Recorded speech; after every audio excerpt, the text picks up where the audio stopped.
Hay una frase bien conocida del autor C.S. Lewis. Muchos lo conocen por sus escrituras más famosas, que son las Crónicas de Narnia. Y yo particularmente lo conocí por un libro que él escribió que se llama Las cartas del diablo a su sobrino. Que el título no lo espante. Es un libro que yo le recomiendo realmente. Pero este autor, siendo creyente, dijo algo muy interesante y cito: todos dicen que el perdón es una idea noble hasta que tienen algo que perdonar. Y es que el tema del perdón es un tema que a muchos nos incomoda. El tema del perdón es un tema que a veces pasamos por alto. Lo tenemos tan, pero tan grabado en nuestras mentes, pero con telarañas en el área práctica. Conocemos la oración guía que Jesús nos dejó en el Padre Nuestro. Recuerdan, el famoso Padre Nuestro dice una sección: perdónanos nuestras deudas. Y esa palabrita debe llamarnos la atención.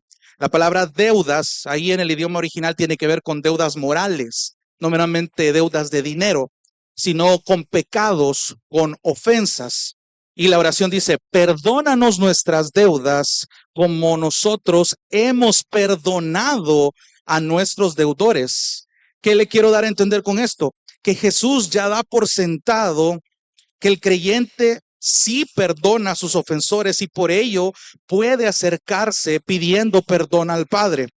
De lo contrario, vemos a Jesús enseñando acerca de arreglar cuentas con nuestros hermanos y reconciliándonos con ellos antes de presentar nuestras ofrendas. Y vaya que el perdón es un reto enorme para todos nosotros. Y Filemón lo entendió muy bien, lo experimentó en primera fila. Un creyente piadoso como Filemón, que conoció el evangelio y disfrutaba de la comunión que se daba en su propio hogar. Recordemos que la iglesia de Colosas se reunía en la casa de Filemón. Y evidentemente podemos identificarnos con él porque hemos experimentado la joya del evangelio al igual que él. Hemos experimentado la regeneración del Espíritu Santo. Hemos experimentado lo que es disfrutar la comunión. Pero ahora el Señor tiene una lección más que darnos a través de la historia de Filemón. Y en estos textos que acabamos de leer, yo quiero que note cómo Dios acá nos está enseñando cómo debe mostrarse un perdón de manera genuina en el creyente. Dios nos está enseñando aquí cómo debe mostrarse un perdón genuino en el creyente para que la iglesia sea edificada y que el Espíritu Santo realmente nos ayude a discernir su palabra. Pero antes quiero ir poniéndonos en contexto. Yo sé que el ruido puede ser un poco distractor, pero trate de agarrarme el hilo. No olvidemos que el libro de Filemón, para ponernos en contexto, es, como lo habíamos dicho en el primer estudio, como el spin-off de Colosenses, como la historia dentro de la historia que tiene una continuidad. Filemón estuvo expuesto a todas, y présteme atención, Filemón estuvo expuesto a todas las enseñanzas que se vieron en la carta a los Colosenses. Y de pronto su esclavo, que se había escapado, Onésimo, regresa a donde él está y le entrega una carta exclusivamente para él, de parte del apóstol Pablo. Y en esta carta, Pablo está haciendo un ruego por Onésimo en el versículo 10, quien ha sido transformado por el evangelio. Este esclavo que escapó ahora regresa como alguien transformado por el evangelio de Cristo y le pide a Filemón que lo reciba de nuevo a este esclavo llamado Onésimo, pero no sin antes explicarle con mucho amor y sabiduría las implicaciones de este perdón.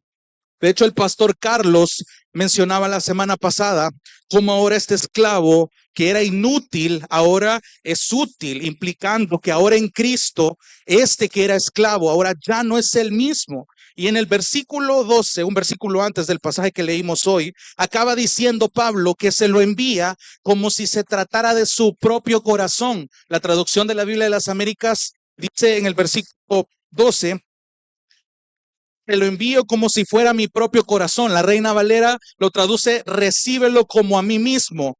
Pero el sentido más exacto del idioma lo da la versión de las Américas.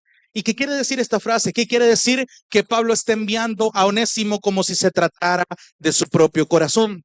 Y es el hecho de que esa frase está dándonos a entender el apego, el afecto, el amor tan fuerte que tenía Pablo hacia Onésimo. Y es entonces que el libro del Filemón empieza a tocar el tema central de la carta acerca del perdón. El perdón, de nuevo, puede ser un tema incómodo, puede ser un tema incompleto, puede ser un tema que ya dominamos, pero necesitamos ponerlo en práctica, hermanos. Necesitamos poner en práctica el perdón. No solamente pedir perdón, sino otorgar este perdón. Y entonces, la pregunta es, ¿qué se esperaba del actuar del creyente Filemón? De nuevo, el Padre Nuestro dice, perdónanos nuestras deudas, deudas morales, así como nosotros ya hemos perdonado a los que nos ofenden o a nuestros deudores. Hay un supuesto, Jesús ya estableció el estándar. Ahora, ¿qué se esperaba de Filemón? Lo mismo que espera Cristo de nosotros, un perdón genuino llevado a la práctica, pero un perdón que tiene que ser entendido primero de la forma correcta para ser aplicado de la manera correcta. Ahora, ¿cómo es que se va a mostrar este perdón genuino? Eso es lo que vamos a estudiar. Y quiero que en estos versículos notemos 3 evidencias de un perdón genuino en el creyente. Y quiero comenzar con la primera de estas 3 evidencias. Y la primera es que un perdón genuino es resultado de la bondad. Un perdón genuino es resultado de la bondad. Versículo 13, ayúdeme con su vista ahí. Hubiera querido, dice Pablo a Filemón, retenerlo conmigo, hablando acerca de Onésimo, para que me sirviera en lugar tuyo en mis prisiones por el evangelio. Detengámonos hasta ahí. Pablo está siguiendo con su ruego por Onésimo. En ese versículo 3, él dice que tenía la intención de quedarse con Onésimo para que le sirviera. Y es interesante esta palabra porque es una palabra muy conocida en el idioma griego que se dice diaconeo, que de ahí viene la palabra diácono, que significa ministro o servidor. La intención de Pablo era esa. Quería quedarse con Onésimo para que le sirviera durante sus prisiones, y Pablo está añadiendo que estas prisiones no eran porque él quería, no eran por mero capricho. Él está diciendo en el versículo 13, mis prisiones por el evangelio. Otra traducción dice por causa del evangelio. Es decir, Pablo estaba encarcelado evidentemente por predicar a Cristo. Un contexto que ya sabemos. Pero me llama la atención esta expresión en el versículo 13, cuando dice, para que me sirviera en lugar tuyo. Préstele atención a esa frase. En lugar tuyo está implicando que Pablo está sugiriendo la posibilidad de que, sabiendo de que Filemón era un buen creyente, hubiera sido capaz él mismo, Filemón, de ponerse al servicio de Pablo por la causa del evangelio. Tenía los recursos económicos. Carlitos lo decía. Filemón era una especie de terrateniente, alguien que poseía recursos, alguien que poseía bastantes recursos económicos, tierras probablemente. Entonces es interesante que no solo está considerando la piedad de Filemón al decir el lugar tuyo en este versículo 13, sino que indirectamente está haciéndole notar que Onésimo, ese esclavo fugitivo, estaba involucrado en esa misma causa. Ahora, Pablo aquí estaba también arriesgando su pellejo. Se lo explico por qué. En ese entonces, la ley romana castigaba a aquellas personas que recibían o escondían a los esclavos que eran prófugos. Entonces Pablo no podía caer más bajo de lo que ya estaba, pero realmente ponía en riesgo su estancia en prisión. Y estoy muy seguro de que Pablo sabía esto y tenía conocimiento de esto, pero su razón al cambiar de parecer en el versículo 13 no fue esa. Sigamos leyendo al final del versículo 13. Para que me sirviera en lugar tuyo en mis prisiones por el evangelio. Ahí está la intención de Pablo. Pero dice el versículo 14, quise hacer nada sin tu consentimiento. Quedémonos hasta ahí. Esto me llama la atención, porque sí, Pablo sabía que Filemón era amo de Onésimo, por ello recalca hasta cierto punto su autoridad, como al decirle que no pensaba hacer tal cosa sin el permiso de Filemón, porque a la sociedad él era el amo, él era quien tenía la mayor autoridad sobre Filemón. Pero había un propósito detrás de ese pero de Pablo. Y me encanta cómo lo dice el versículo 14, para que tu bondad, en la Reina Valera dice, para que tu favor, pero el sentido es más bondad. Esa es la palabra que apunta el idioma original. Y la palabra bondad ya la hemos estudiado anteriormente en el estudio de Colosenses. Ya vimos a profundidad esa palabra, pero permítame retroalimentársela. Decíamos en ese estudio que la bondad, bíblicamente hablando, tiene que ver con ser bueno. Parece bastante obvio. Déjeme seguir. Tiene que ver con tener una inclinación natural por hacer el bien. Grabes esa frase. La bondad es la inclinación natural por hacer el bien. Ahora, la pregunta es, ¿dónde está nuestro estándar para hacer el bien y mostrar esa bondad? En su palabra, en lo que Dios nos ha dado aquí en su palabra. De hecho, Gálatas 5:22 en la lista de del fruto del Espíritu incluye a la bondad. Y esto no es casualidad. No se olvide que Filemón estuvo expuesto a las enseñanzas de las virtudes de la nueva vestimenta que vimos en Colosenses, de cómo alguien regenerado por el Espíritu, habita en él y por lo tanto, una evidencia del fruto de ese Espíritu es la bondad. Es una inclinación natural de hacer el bien, porque la naturaleza del pecador ahora se inclina a agradar al Señor. Entonces Pablo está añadiendo una última cosa en el versículo 14. Veamos de nuevo. Pero no quise hacer nada sin tu consentimiento para que tu bondad no fuera como por obligación, sino por tu propia voluntad. Y esto es bien curioso. La Reina Valera dice, para que tu favor no fuese como de necesidad, sino voluntario. Y permítame recalcar algo de la Reina Valera, que esta palabra la traduce como necesidad.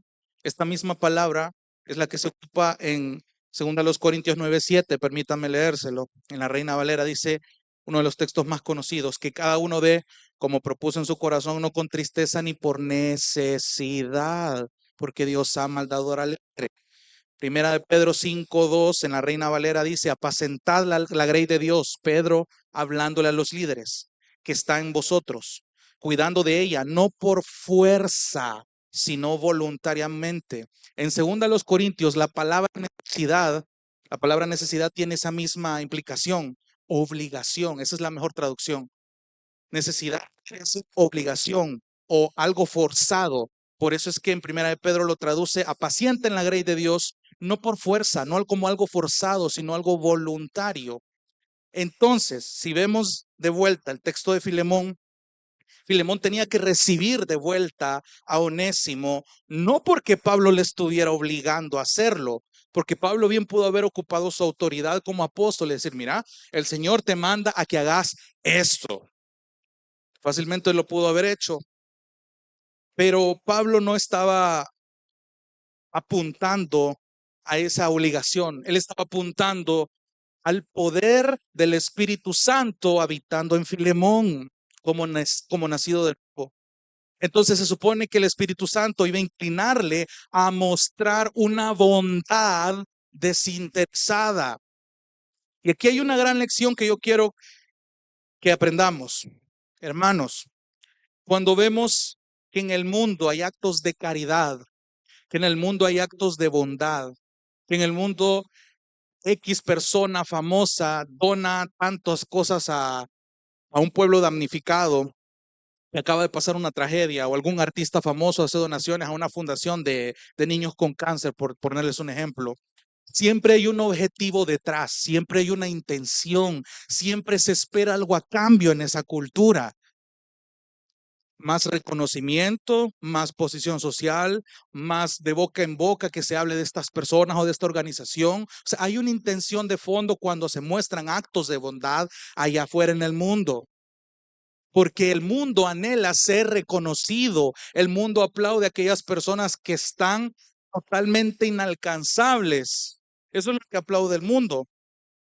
Entonces, el objetivo de esto es que una persona bondadosa allá afuera puede ser reconocida porque entonces esa persona se vuelve el centro.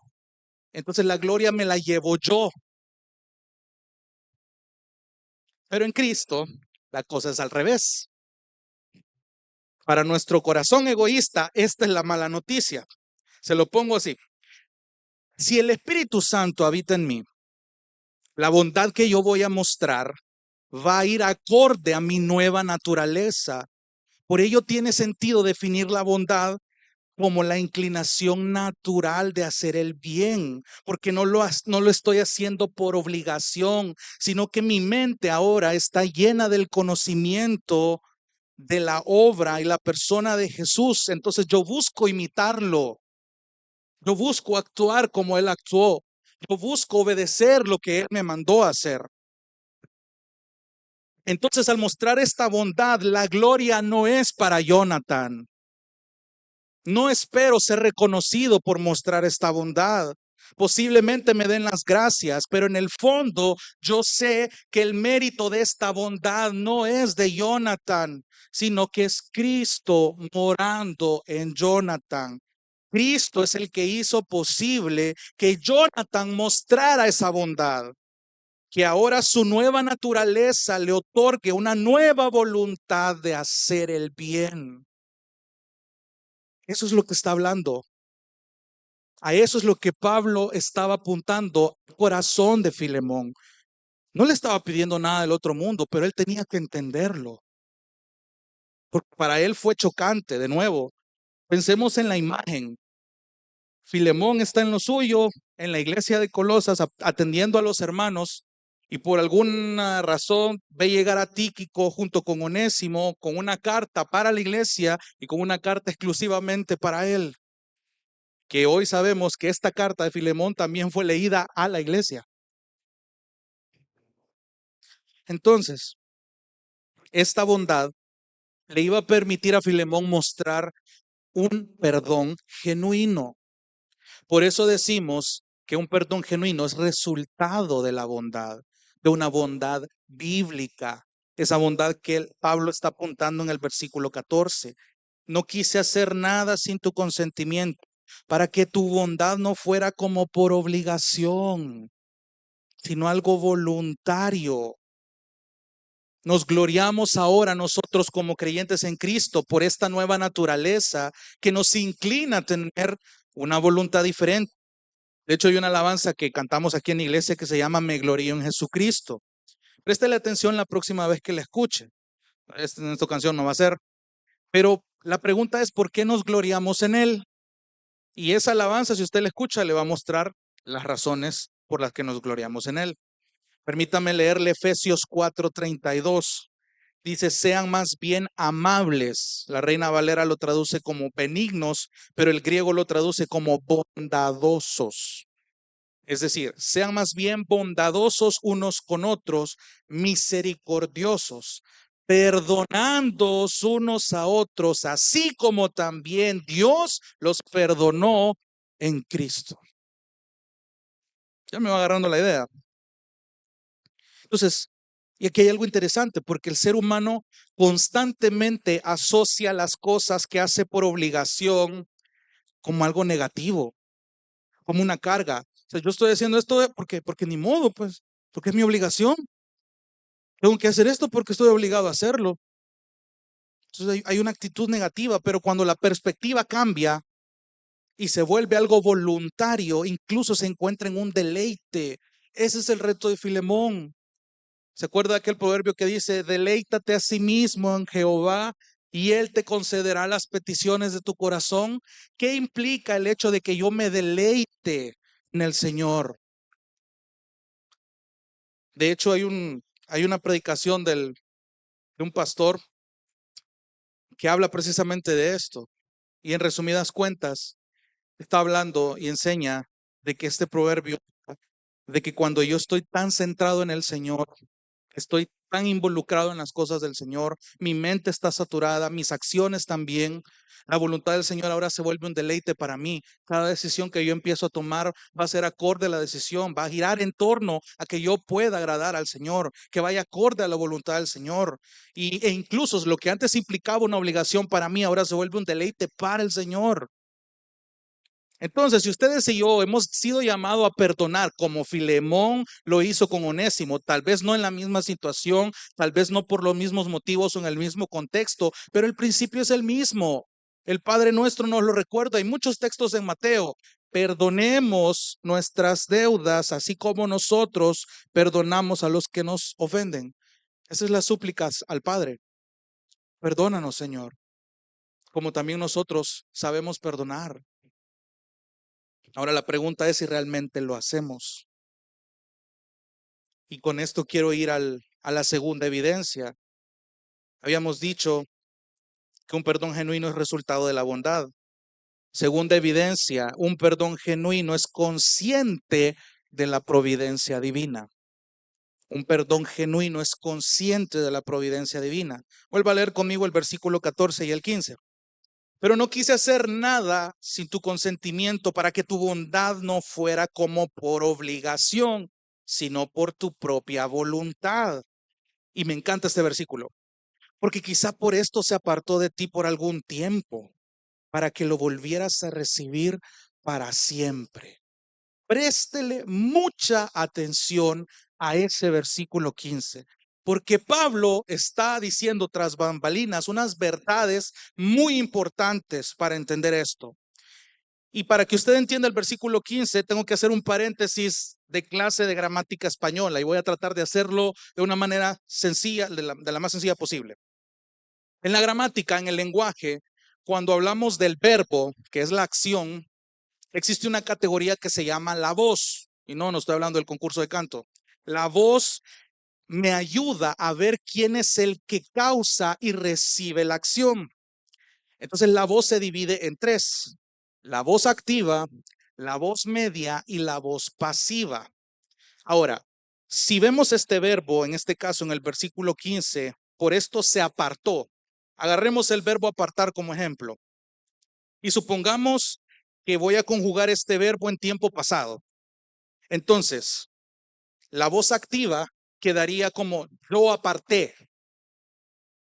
¿Por qué? Porque yo hago la acción, pero no soy afectado por esa acción. Luego en la voz media sería yo me aparté. Yo me aparté implica que yo hago la acción, pero también recibo la acción. Y en la voz pasiva sería yo fui apartado, que quiere decir que yo no hago la acción, sino que yo me veo afectado porque alguien más hizo la acción por mí. Entonces, no es lo mismo decir yo aparté, yo me aparté y yo fui apartado. Limitémoslo más. No es lo mismo decir que Filemón se apartó, perdón, que Onésimo se apartó de Filemón, a decir que Onésimo fue apartado de Filemón. ¿Por qué se lo digo? Porque en nuestra traducción, aquí en Filemón 15, porque quizá por esto se apartó de ti. Pero el idioma griego nos dice que este verbo está en voz pasiva. Quiere decir que la traducción exacta es porque quizá por esto fue apartado de ti. Cierro el paréntesis de esta clase. Entonces, ¿qué está queriendo decir Pablo con eso? Pablo está apuntando de una manera bien irónica cuando dice, bueno, Filemón, quizás, posiblemente, probablemente, no sé, tengo esa corazonada de que por esto Onésimo fue apartado de ti. Pablo aquí indudablemente está apuntando a la providencia soberana del Señor. La providencia de Dios, en términos sencillos, Es Dios orquestando circunstancias, personas, lugares, etcétera, que van encaminados a su plan, a su voluntad. Entonces, un atributo que yo creo que a todos aquí hasta el día de hoy nos sigue confrontando y nos sigue impactando y nos sigue asombrando es la soberanía del Señor. Cómo es que Él manifiesta su control sobre nuestras vidas todo el tiempo a través de su providencia, a través de Él orquestando situaciones buenas, malas, peores y mejores para su voluntad, para su propósito. Entonces, ese atributo nos choca, claro que sí, pero este atributo revela el propósito que las cosas sucedieron de la forma en la que pasaron. Y préstele atención también en el versículo 15 a esta palabra, ¿para qué? ¿Para qué? Porque esto me está indicando una razón, un propósito. ¿Cuál era la razón? ¿Cuál era el propósito? El mismo texto lo dice, se apartó de ti por algún tiempo para que lo volvieras a recibir. Ese es el propósito, esa es la razón, es el plan de Dios para la vida de Filemón y de Onésimo.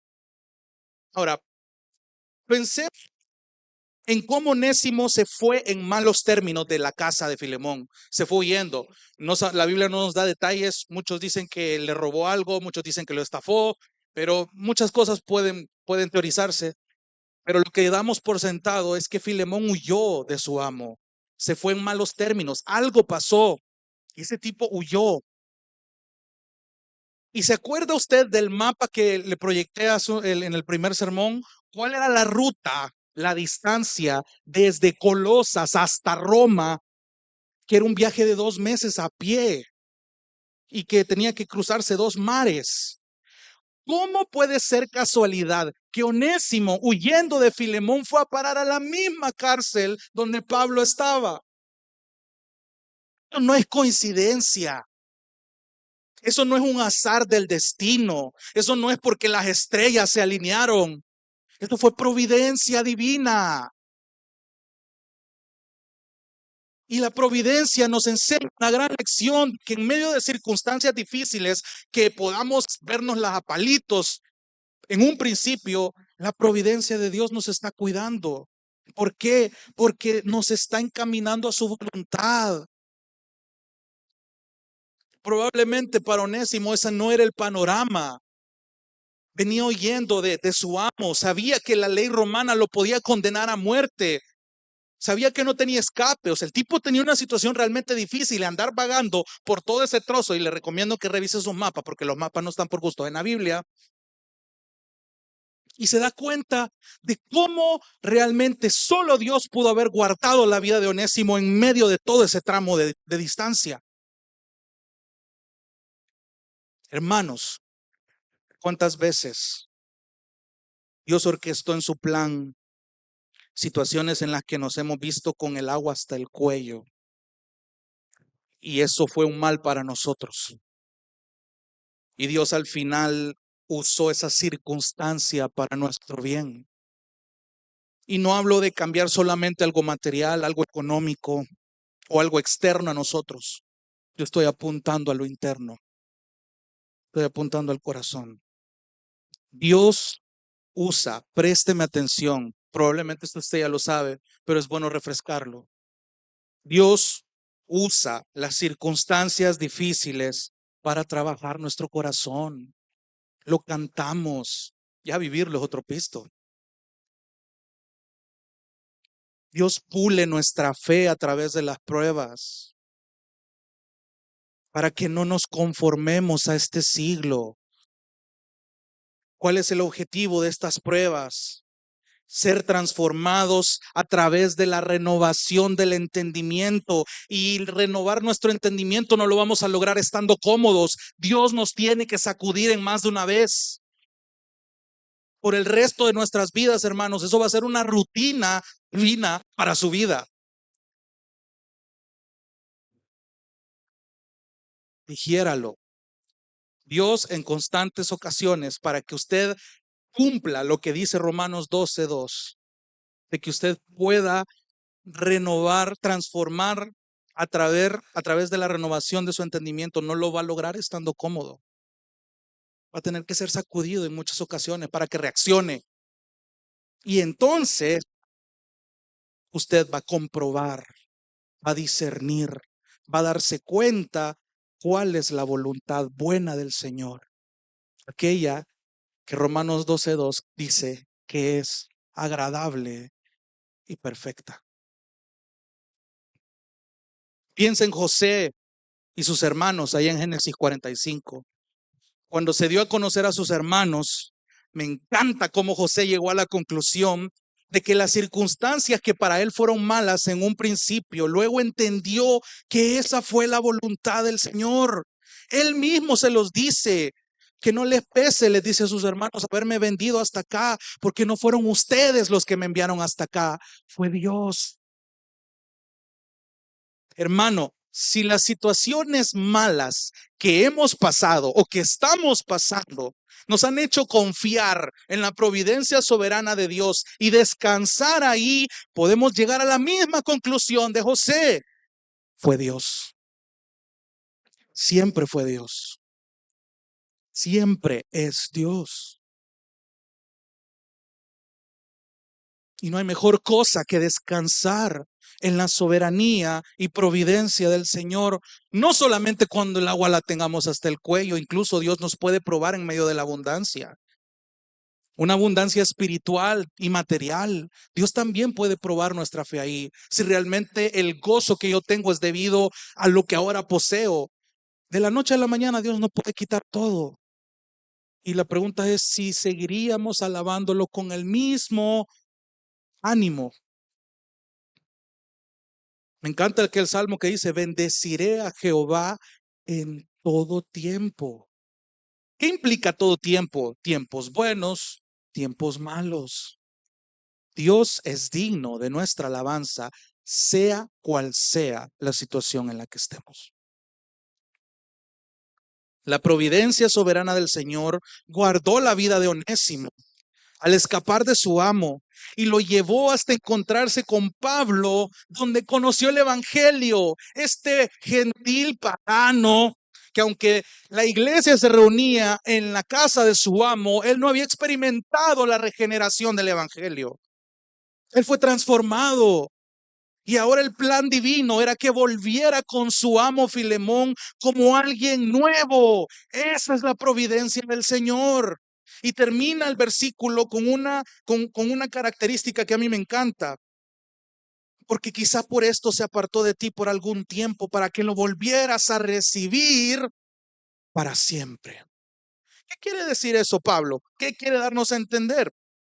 No está hablando de que Onésimo fuera a ser esclavo de Filemón eternamente y para siempre, sino que ahora hay una nueva relación como hermanos en Cristo. Y esa relación, hermanos, iba a trascender todas las estructuras sociales de su época. La huida de Onésimo a Roma fue la circunstancia que Dios orquestó para formar un vínculo nuevo y más fuerte entre Onésimo y Filemón.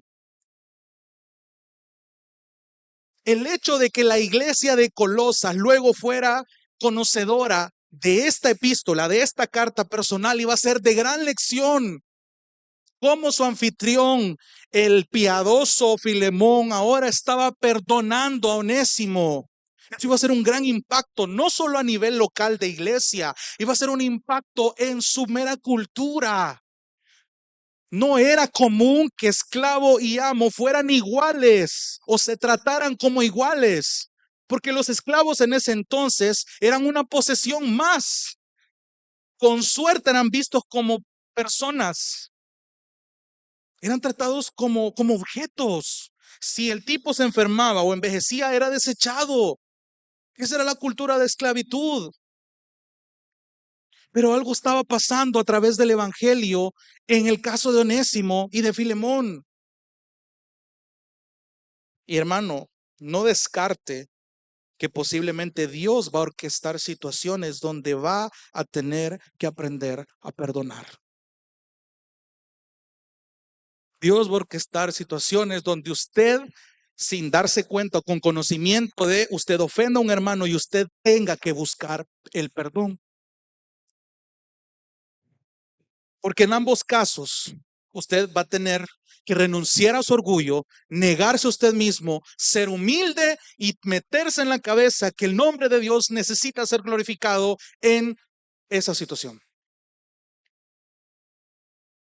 Dijéralo bien, por favor.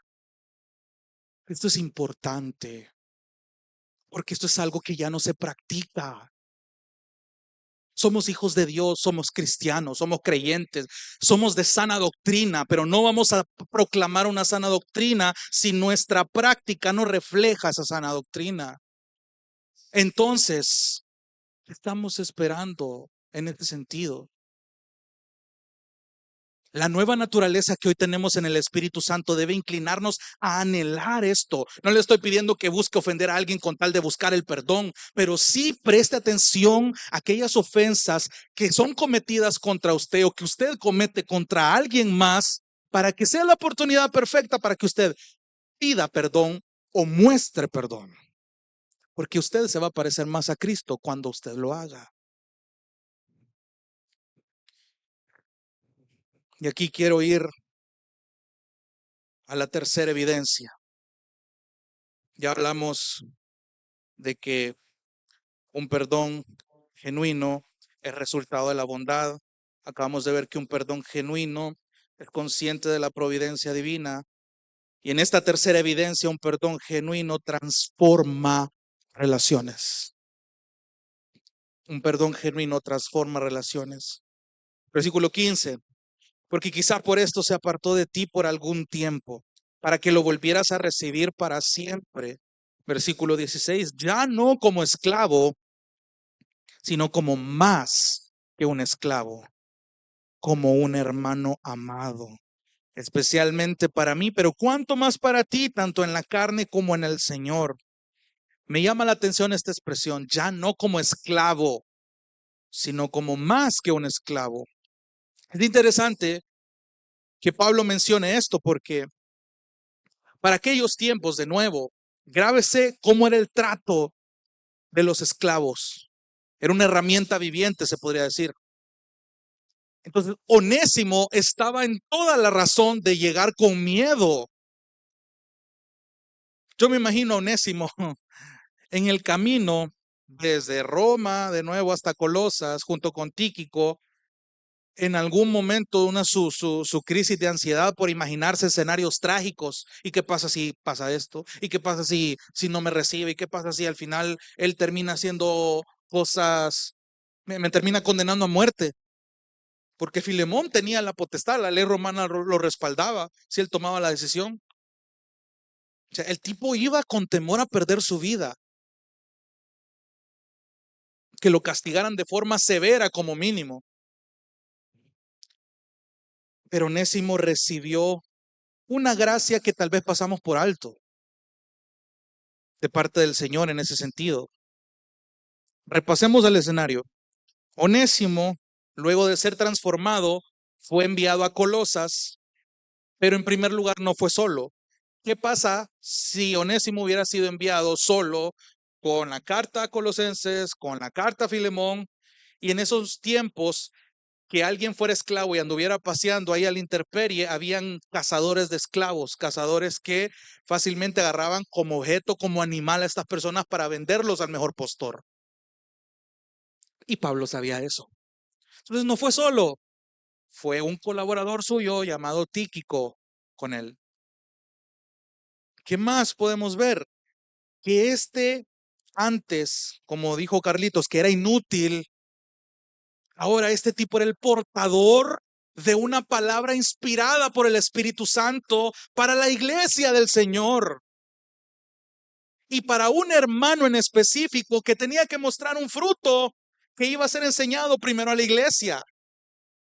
Es que aquí la providencia es tan perfecta y tan bien medida que primero fue leída la carta a los colosenses, a la iglesia en Colosas, donde ya estudiamos todo lo que implica eso, ya lo vamos a ver más adelante. Filemón estuvo expuesto, y Onésimo también, a las enseñanzas que vimos en Colosenses, enseñanzas duras, teología pesada, pero que era fácil de entender, pero que necesitaban practicar. Y Filemón es el ejemplo perfecto de cómo un caso derivado de la carta a Colosenses estaba siendo tratado.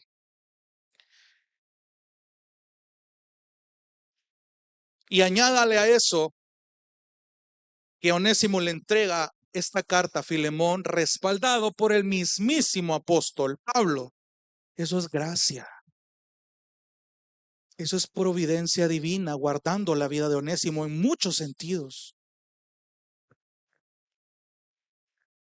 ¿Sabe lo que yo veo en Onésimo? Que a pesar de todo este escenario que podía estar en su contra, el tipo estaba dispuesto a obedecer, porque sabía que estaba siendo parte de algo grande, algo que literalmente transformó su vida.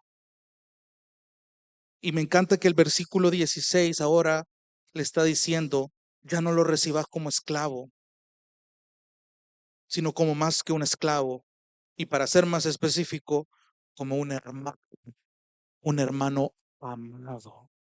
Piensa en esa expresión, porque de esa misma manera llamó a Filemón en un inicio. De esa misma forma llama a los hermanos de la iglesia en Colosas. Se lo está colocando al mismo nivel. Tu relación ahora ya no debía ser como distintos, sino como iguales. Ya no como lejanos, sino como cercanos. De nuevo, quiero que tenga en mente que Filemón estuvo expuesto a las enseñanzas de la carta a los colosenses. ¿Se acuerdan lo que vimos en Colosenses 3:12?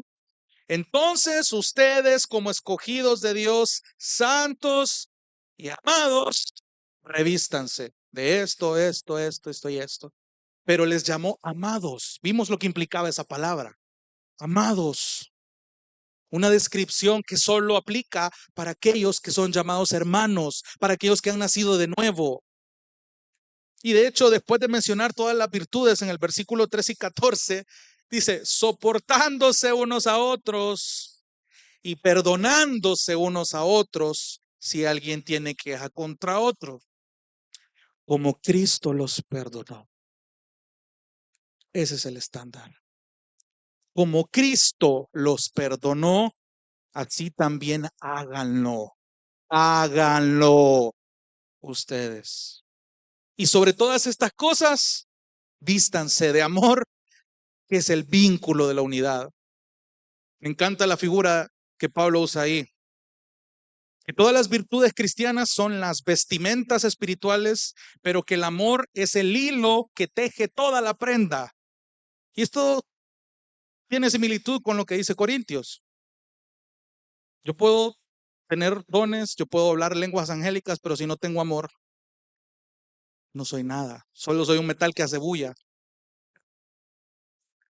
Entonces, aquí Pablo está diciendo, ahora Onésimo es un hermano amado. Y Pablo coloca una especie de sello, termina de afirmar esta verdad como un hermano amado, especialmente para mí, dice. Una vez más, Pablo está enfatizando el cariño, el afecto, el amor de Dios que tenía por él. ¿Cuánto más para ti? ¿Cuánto más para ti? El esclavo iba a ser el medio de gracia para el amo y el amo iba a ser el medio de gracia para el esclavo. Y esto es impactante. De hecho, Dios da instrucciones, y lo hemos visto, de cómo debían ser las relaciones entre amos y esclavos. Esto no era un capricho de Pablo, esto no era acorde porque todos los casos son diferentes y no todos pueden recibir el mismo nivel de perdón, como muchos andan diciendo en predicaciones ahí. No, no, no, es que perdono, pero nunca olvido. Dicen un montón de canciones ahí que no tienen nada que ver. Pero el perdón del que la Biblia está hablándonos, del que somos llamados a obedecer, no es a su manera ni a la mía, sino como Cristo nos perdonó. ¿De qué manera Cristo nos perdonó? Rescatándonos, amándonos, siendo paciente con nosotros hasta el día de hoy, teniendo la facultad de fulminarnos de un solo chasquido. Me entendió la referencia. Y mandarnos al infierno. Yo lo veo aquí. Usted me ve aquí a mí. Eso es resultado de que Cristo fue nuestro sustituto en la cruz. Eso usted ya lo sabe.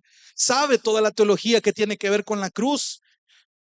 Pero usted necesita retroalimentarlo para que usted lo ponga en práctica, porque si no, no tiene base su perdón. Va a ser un perdón a su manera. Sí, puede ser que cada caso es diferente, pero el principio bíblico es el mismo.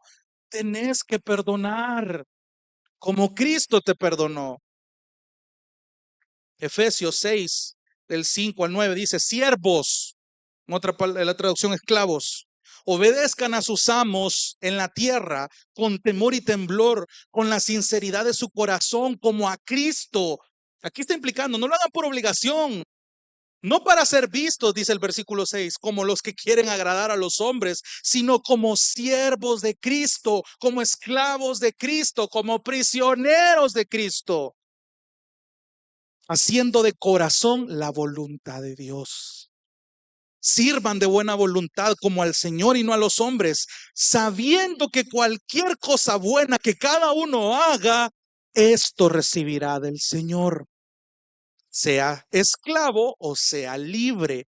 Y ustedes, amos, hagan lo mismo con sus siervos y dejen las amenazas, sabiendo que el Señor de ellos y de ustedes está en los cielos y que para Él no hay acepción de personas.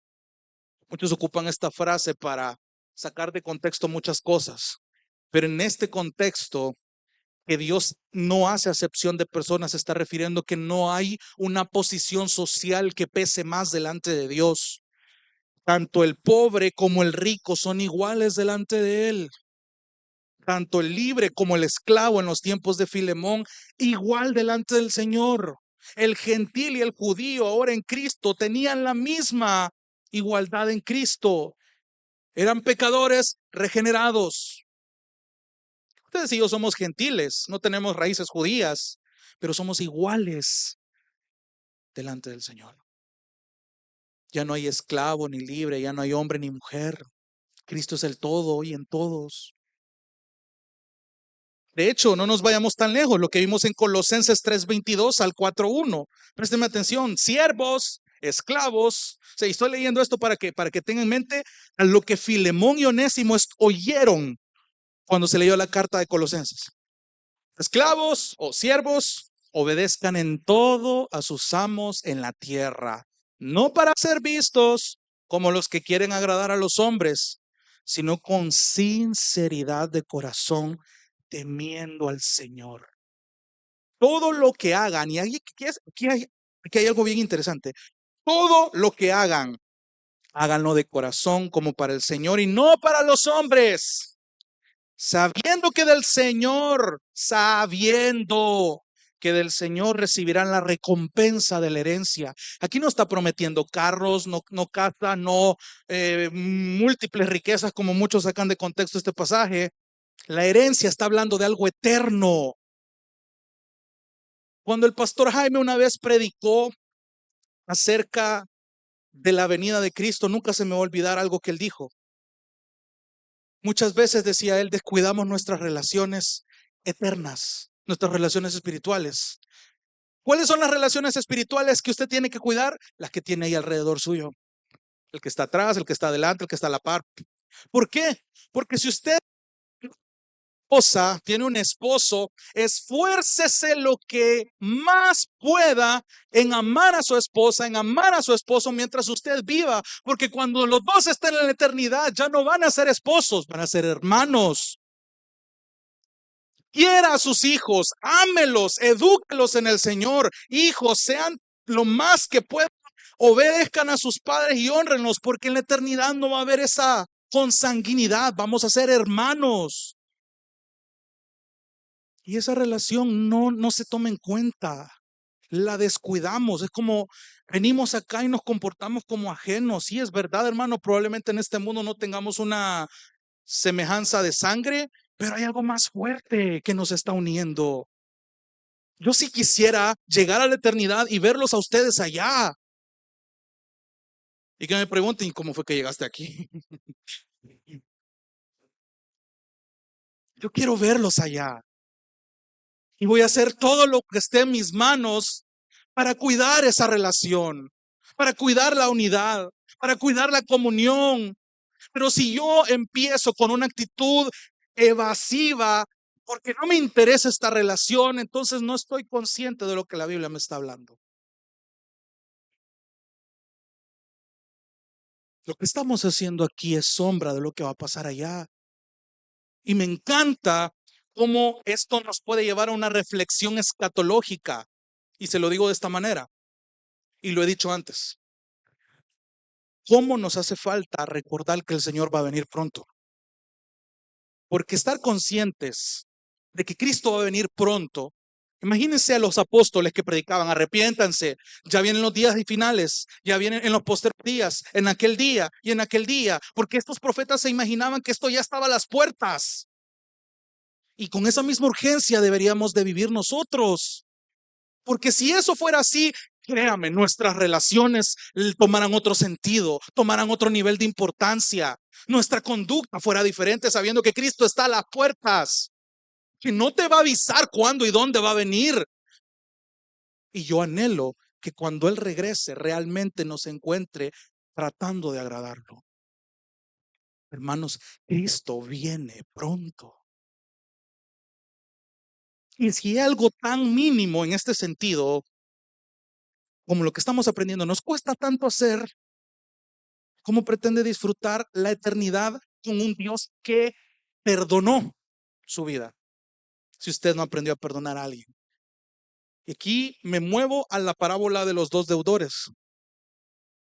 Dice Jesús que el reino de los cielos es semejante a un rey que se puso a cuentas con sus sirvientes y uno le debía 10,000 talentos. Cuando le fue a cobrar, se lo estoy parafraseando, cuando le fue a cobrar, vino el siervo y le dijo, bueno, al ver que no tenía para pagarle, bueno, entonces véndanlo a él, véndanlo con sus esposas y con sus hijos y lo poco que tiene. Viene el servidor y le dice, Señor, ten paciencia, por favor, y te voy a pagar lo que debes. Le otorgó, le perdonó la deuda. Y cuando sale de la presencia de este rey, había un consiervo que también le debía una cantidad más pequeña. La misma situación. Viene el siervo que acababa de ser perdonado de su deuda y le dice, págame lo que me debes. Viene el otro y le dice, teneme paciencia y te lo voy a pagar. No, no, no, págame ya. Y lo presionaba y terminó metiéndolo preso. Y esto se regó entre los consiervos del rey y llegó a oídos del rey y mandó a llamar a este primer siervo. Y cuando lo llama, él le dijo, qué mal siervo has sido. Yo te perdoné la deuda. ¿Por qué no tú no pudiste perdonar la deuda de este otro? Y Jesús termina diciendo, así va a ser con muchos en aquel día si no perdonan a sus hermanos. Mateo 18, para ser exactos.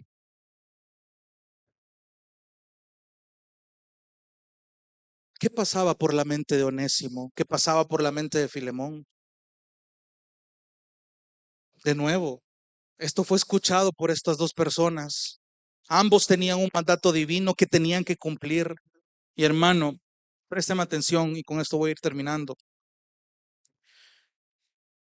Hollywood, la música, las series, las películas, toda la cultura actual nos está metiendo tanto en la cabeza que tomemos decisiones basadas en sentimientos, que nos casemos en base a sentimientos, que tomemos decisiones importantes a base de sentimientos, que perdonemos a base de sentimientos. Pero el perdón no es un sentimiento. Amar no es un sentimiento. ¿Sabe qué es? El perdón es algo por lo que hay que trabajar. Usted no se va a levantar mágicamente al día siguiente con ganas de pedir perdón o de perdonar. Usted es pecador aún, está siendo santificado día con día. Por lo tanto, usted tiene que trabajar en su corazón su anhelo por perdonar, porque usted es regenerado. Pero usted no lo va a hacer si usted sigue cómodo en su rutina espiritual. Si usted sabe que hay cosas que tiene que arreglar en su vida, con su familia, con sus hermanos, con su propia vida, y no lo está haciendo, entonces usted no está entendiendo el perdón bíblico. No es un sentimiento, es algo por lo que hay que trabajar. Porque si fuera un sentimiento, no se necesitara de la otra persona. Es como aquellos memes que dicen, bueno, yo estoy triste y el gran consejo es, no estés triste. Estoy enojado, no estés enojado. Eso no resuelve nada. ¿Sabe qué? El perdón debe ser voluntario, como lo estaba diciendo Pablo al inicio. Pero tiene que ser voluntario tanto para el que quiere dar el perdón, para el que lo tiene que otorgar, como para el que lo recibe, el que quiere recibirlo. El que va a pedir perdón y el que va a otorgar el perdón tiene que ser voluntario, no por obligación. Présteme atención, porque aunque Dios nos ha encargado esa responsabilidad, yo no tengo que perdonar porque ni modo, la Biblia me manda hacerlo. No has entendido el perdón entonces. Tu corazón tiene que ser trabajado a base de aflicciones, de situaciones orquestadas por la providencia divina para que seas sacudido, para que reacciones y entendas que tenés que pedir perdón, no a tu manera, sino como Cristo te perdonó. ¿Me estás entendiendo el rompecabezas que se acaba de armar ahorita? Eso es gracia. Eso es la responsabilidad a la que hemos sido llamados. Somos llamados a anhelar esto. Si usted no lo está anhelando, si usted no lo está deseando, examine su corazón, arrepiéntase ahorita que vaya, antes de dormir en su casa, pida perdón, pero realmente de manera intencional. Hermanos, de verdad, mi anhelo es verlos crecer espiritualmente. Yo anhelo que ustedes oren por mi crecimiento espiritual. Y créanme, que para que eso pase, Dios nos va a tener que sacudir de alguna u otra manera. Y muchos no quieren orar porque no quieren ser sacudidos. Hermano, bienvenido al evangelio, al cristianismo. Tenés que perdonar como Cristo te perdonó. Pero en ningún momento veo a Cristo orando al Padre. Bueno, Señor, este me hizo daño, ya lo perdoné yo en mi corazón, hay que ver a Él. Muchos oran así, muchos tienen esa filosofía aquí. Yo ya lo perdoné en mi corazón. Hay que ver a Él qué hace. No has entendido el perdón. El perdón no es un sentimiento, decir, yo vengo delante de ti, Señor, a pedir perdón y ya perdoné a aquel que me ofendió y me dañó. Yo ya lo perdoné, Señor. Entonces, obra en él, fulminalo si querés, pero yo ya lo perdoné, Señor. Hermano, no has entendido el perdón. El perdón te obliga, en ese sentido, ¿sí? A que te encares, a que enfrentes la falta. Porque te hace un hombre de Dios. Eso te hace una mujer de Dios. Eso nos hace hijos de Dios. Saber a lo que hemos sido llamados y enfrentarlo de frente. Necesitamos orar por eso. Falta valor. Yo soy el primero en la lista. Somos llamados a perdonar. Imagínate el trago grueso que Filemón tuvo que hacer cuando le llegó esta carta. El perdón es una acción interna que se vuelve externa entre dos pecadores, que alguien que no cometió pecado nos modeló, pero que con su espíritu sí podemos realizarlo. Termino con un ejemplo. ¿Se acuerda de David cuando pecó con Betsabé? Claro, el Salmo 51 es toda la catarsis que el hombre hizo para decir, Señor, he pecado. En su peor momento, él reconoció. Pero me encanta que también el Salmo 32 es escrito también luego de ser perdonado, luego de que se dio cuenta de que la misericordia sobre su vida triunfaba y no fue fulminado por el mismo Dios. Y solamente el primer versículo de ese salmo nos dice todo. Salmo 32:1. Cuán bienaventurado es aquel cuya transgresión es perdonada. David estaba feliz, se sentía dichoso, se sentía alegre, no le importaba si estuviera bien, si estuviera mal, si se le acababa de morir el hijo, si no se quedó al final con la mujer, si acababa de asesinar al tipo. Su transgresión fue perdonada, porque más tarde él iba a manifestar esa misericordia. Y ahí le dejo de tarea la historia de David con los hijos de Saúl y Jonathan. Y David entendió lo maravilloso que es recibir este perdón. ¿Cuánto más debe ser para nosotros otorgar este perdón? Un perdón que el Padre nos otorgó. Si Dios ha sido tan paciente con ustedes y conmigo, ¿cuánto más no debemos ser pacientes para con nuestros hermanos? Y yo sé que con la familia es el primer campo de guerra donde esto es probado. Entonces ya tiene tarea por la que orar y por la que obrar.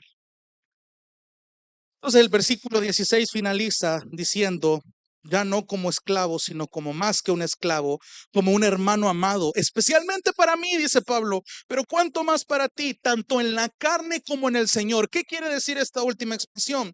Esto sencillamente se refiere a que ahora esta relación eterna en Cristo debía ser mostrada tanto en los asuntos terrenales como en los asuntos espirituales. El perdón tiene que ser algo que anhelamos trabajar, hermanos. O sea, esta relación, esta reconciliación, esta nueva igualdad en Cristo no solamente iba a ser mostrada entre estas dos personas dentro de la iglesia. La gente afuera tenía que darse cuenta también.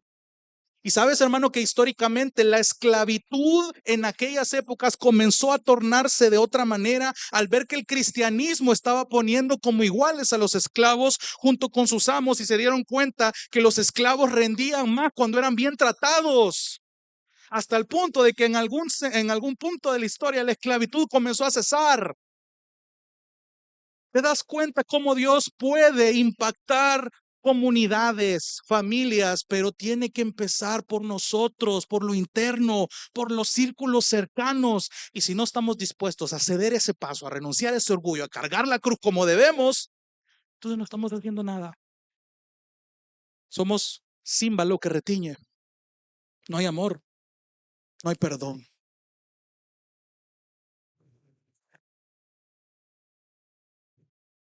De nuevo, no confunde el perdón con un sentimiento. Es una responsabilidad que como creyentes somos llamados a obedecer. Si usted me dice que le cuesta, que no puede, solamente me está excusando su falta de perdón, su poco deseo de querer ser como Cristo y su desobediencia consciente hacia Él. Y entonces se va a hacer realidad aquel texto. Y con esto termino, Marcos 11, 25 y 26. Y cuando estén orando, dijo Jesús, perdonen si tienen algo contra alguien, para que también su Padre que está en los cielos los perdone a ustedes sus transgresiones.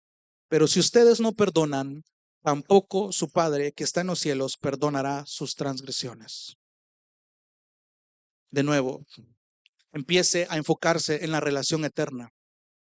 Quiero verlos allá. Quiero que me vean allá. Entonces comencemos a trabajar en esas relaciones. Comience a ser perdonado y a perdonar. Busque este perdón. De nuevo, este mandato no es solo para conceder perdón cuando alguien nos lastime, sino cuando seamos nosotros quienes ofenden. En ambos casos, de nuevo, el orgullo tiene que ser anulado. Tenemos que negarnos a nosotros mismos y ser humildes con tal de que la gloria se la lleve nuestro Señor. Y hemos visto en este pasaje cómo Dios nos está enseñando un perdón genuino para que la iglesia sea edificada. Recuerda, tres evidencias. Un perdón genuino es bondadoso. Un perdón genuino es consciente de la providencia de Dios.